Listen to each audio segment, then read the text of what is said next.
Hello दोस्तों, स्वागत है आप लोग का फिर से आपके अपने चैनल सदगुरु हेल्प एजुकेशन में। आज हम लोग पढ़ेंगे कक्षा 10 बोर्ड एग्जाम में पूछा जाने वाला सभी प्रकार के जीवन परिचय के बारे में। तो चलिए वीडियो को देर ना करते हुए स्टार्ट करते हैं। सबसे पहले हम लोग गद्य में पूछा जाने वाला जीवन परिचय के बारे में पढ़ेंगे, जिसमें आचार्य रामचंद्र शुक्ल, जयशंकर प्रसाद, डॉक्टर राजेंद्र प्रसाद, भगत स्वरूप उपाध्याय जी के जीवन परिचय के बारे में पढ़ेंगे। तो सबसे पहले हम लोग आचार्य रामचंद्र शुक्ल जी के जीवन परिचय के बारे में देखते हैं।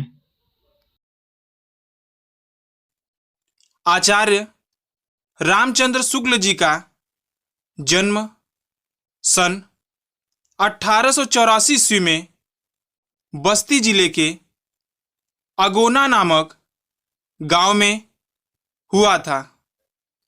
इनके पिता का नाम पंडित चंद्रबली शुक्ल था, जो सुपरवाइजर कानूनगे थे। रामचंद्र शुक्ल ने हाई स्कूल की परीक्षा मिर्जापुर जिले के मिशन स्कूल से पास की। गणित में कमजोर होने के कारण इनकी शिक्षा आगे नहीं बढ़ सकी। उन्होंने इंटर की पढ़ाई के लिए इलाहाबाद के स्कूल में प्रवेश लिया, किंतु अंतिम वर्ष की परीक्षा से पूर्व ही विद्यालय छूट गया और यह मिर्जापुर के मिशन स्कूल में चित्रकला के अध्यापक हो गए।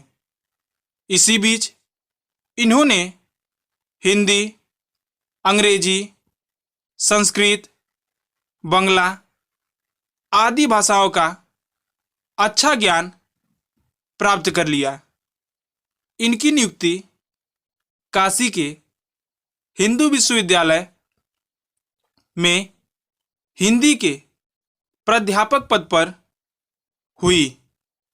इन्होंने हिंदी विभाग के अध्यक्ष पद पर भी कार्य किया।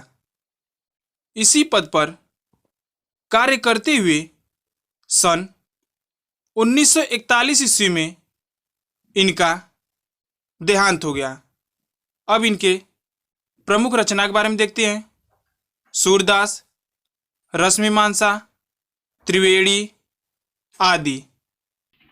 अब दूसरा जीवन परिचय है जयशंकर प्रसाद जी का।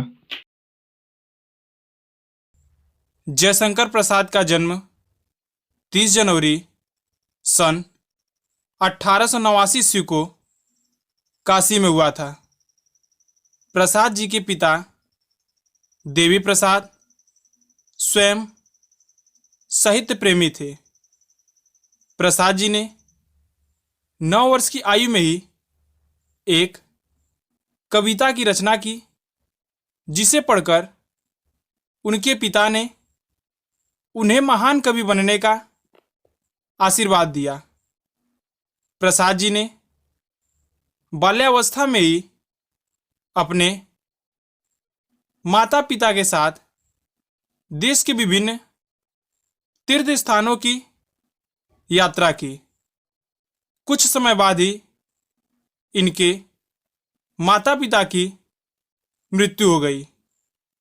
उनकी शिक्षा दीक्षा का देखरेख उनके बड़े भाई श्री शंभुनाथ जी ने किया और इनका नाम क्वींस कॉलेज में लिखवाया, किंतु वहां इनका मन नहीं लगा और घर पर योग शिक्षा से अंग्रेजी, संस्कृत का अध्ययन करने लगे।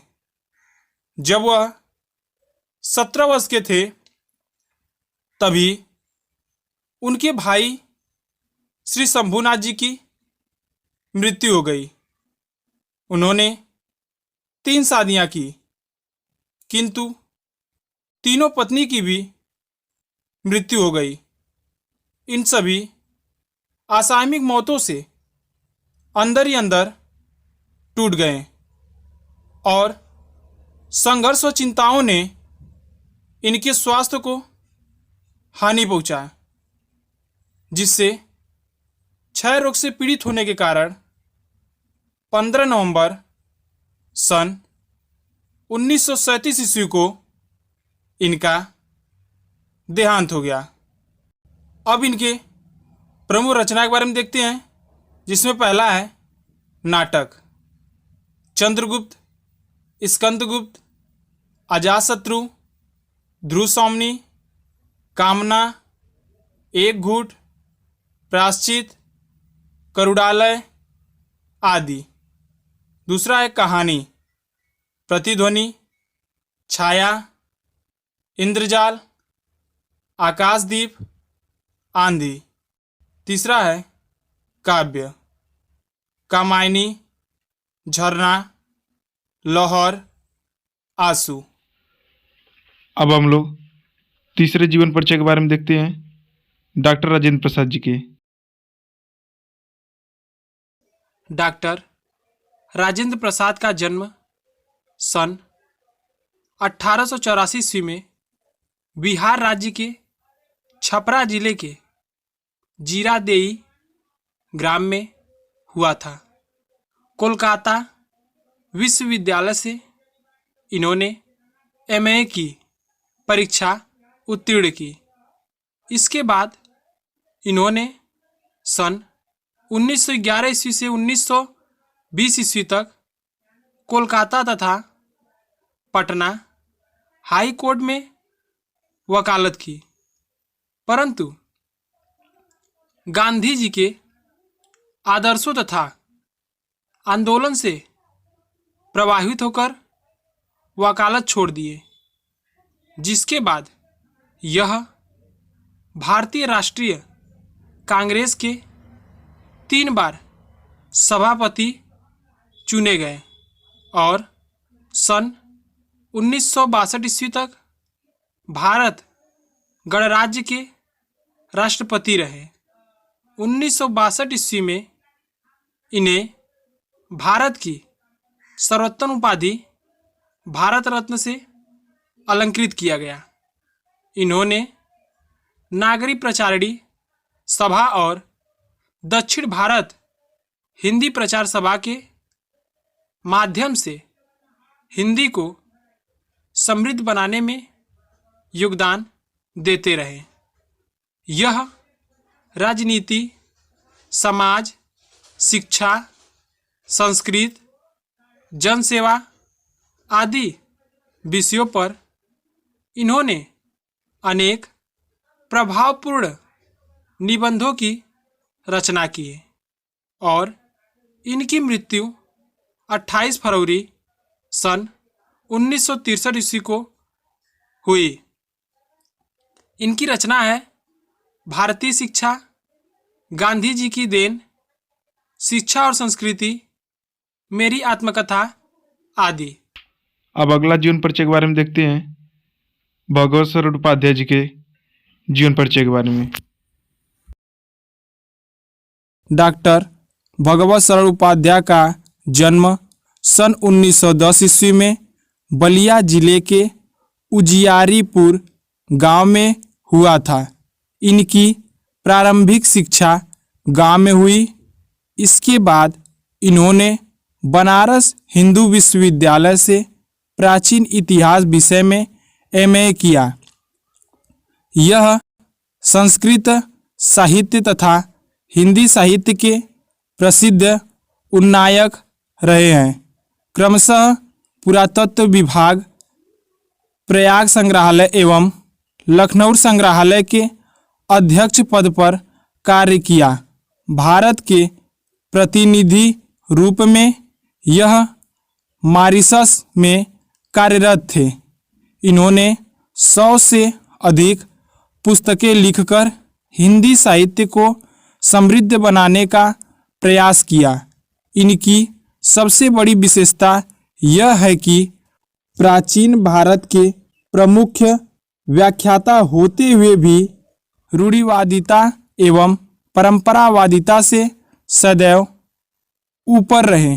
वस्तुतः अपने मौलिक एवं स्वतंत्र विचारों के लिए यह प्रसिद्ध है। सन 1982 ईस्वी में इनका देहांत हो गया। चलिए अब इनकी रचनाएं के बारे में देख लेते हैं। खून के छींटे, ठूठा आम, सागर की लहरों पर, मंदिर और भवन, इंडिया इन कालिदास आदि। अब हम लोग काव्य में पूछा जाने वाला सभी प्रकार के जीवन परिचय के बारे में देखते हैं, जिसमें हम लोग सूरदास, तुलसीदास, बिहारी लाल और महादेवी वर्मा जी के जीवन परिचय के बारे में पढ़ेंगे। तो आगे देखते हैं। इसमें सबसे पहले हम सूरदास जी के जीवन परिचय के बारे में देखेंगे। अष्टछाप के कवि सूरदास जी का जन्म सन 1478 ईस्वी में रुनकता नामक गांव में हुआ था। कुछ विद्वान इनका जन्म दिल्ली के निकट सिही गांव में मानते हैं। यह बचपन से ही गौ घाट पर रहकर विनय के पद गाया करते थे।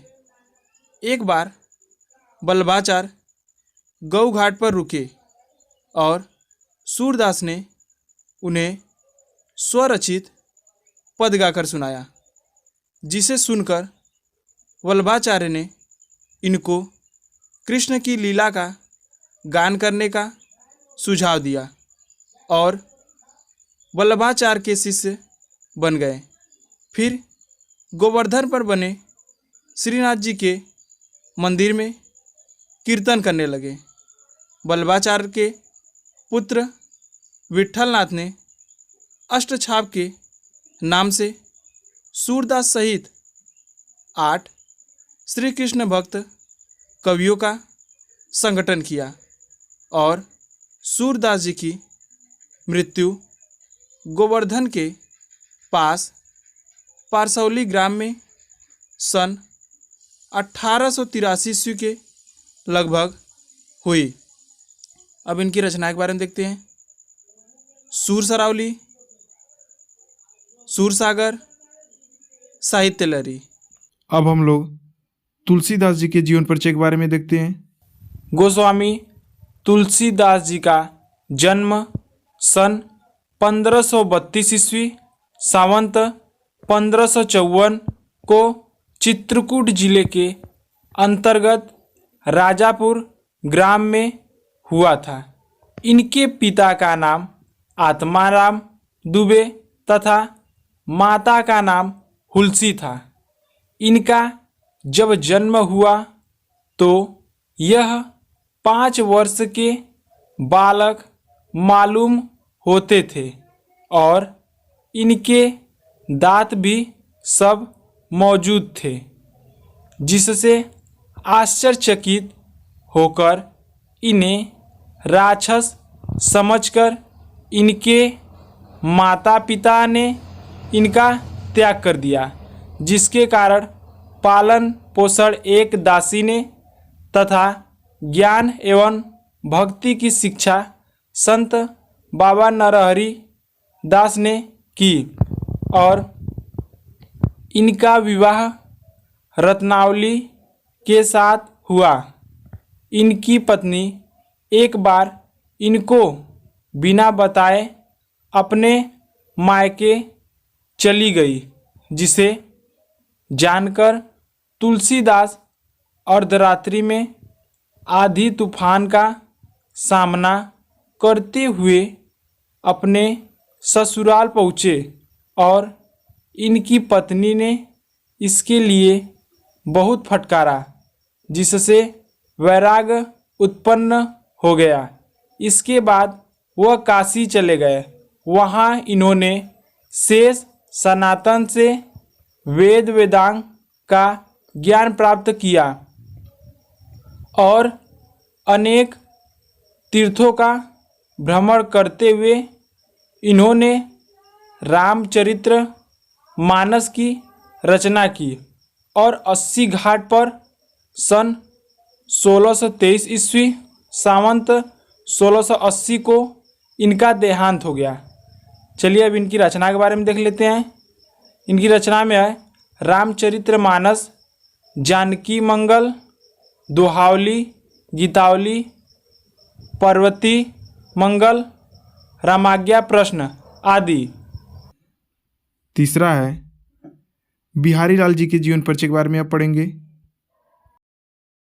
रीतिकाल के कवि बिहारी लाल का जन्म सन 1595 ईस्वी के लगभग ग्वालियर के पास बसुआ गोविंदपुर गांव में हुआ था। इनके पिता का नाम केशव राय था। इनका बचपन बुंदेलखंड में व्यतीत हुआ। युवावस्था में यह अपने ससुराल मथुरा में जाकर रहने लगे। जयपुर के मिर्जा राजा जय सिंह के यह आश्रित कवि थे। जयपुर में रहकर ही इन्होंने एकमात्र ग्रंथ सतसई की रचना की, जिसमें 729 दोहे हैं। राजा जय सिंह बिहारी का बड़ा सम्मान करते थे। इनकी प्रत्येक दोहे पर एक स्वर्ण मुद्रा पुरस्कार के रूप में देते थे। कहा जाता है कि महाराजा जय सिंह अपनी नवोड़ा पत्नी के साथ प्रेम पास में लिप्त थे और राजकाज का पूर्णतः परित्याग कर चुके थे। यह दशा देखकर बिहारी जी ने एक ऐसा दोहा लिखकर भेजा कि जय सिंह पुनः अपने कर्तव्य पथ पर अग्रसर हो गए और बिहारी जी की मृत्यु सन 1663 ईस्वी में हुई। इनकी रचना सतसई है। अब चौथा जीवन परिचय है महादेवी वर्मा जी का। महादेवी वर्मा का जन्म 24 मार्च सन 1907 ईस्वी में होली के दिन फर्रुखाबाद उत्तर प्रदेश में हुआ था। इनके पिता का नाम गोविंद सहाय तथा माता का नाम श्रीमती हेमरानी था। इनके पिता इंदौर के एक कॉलेज में अध्यापक थे। महादेवी वर्मा बचपन से ही अपने माँ से रामायण महाभारत की कथाएं सुनने के कारण इनके मन में साहित्य के प्रति आकर्षण उत्पन्न हो गया और यह छोटी आयु में ही काव्य रचना करना प्रारंभ कर दिया।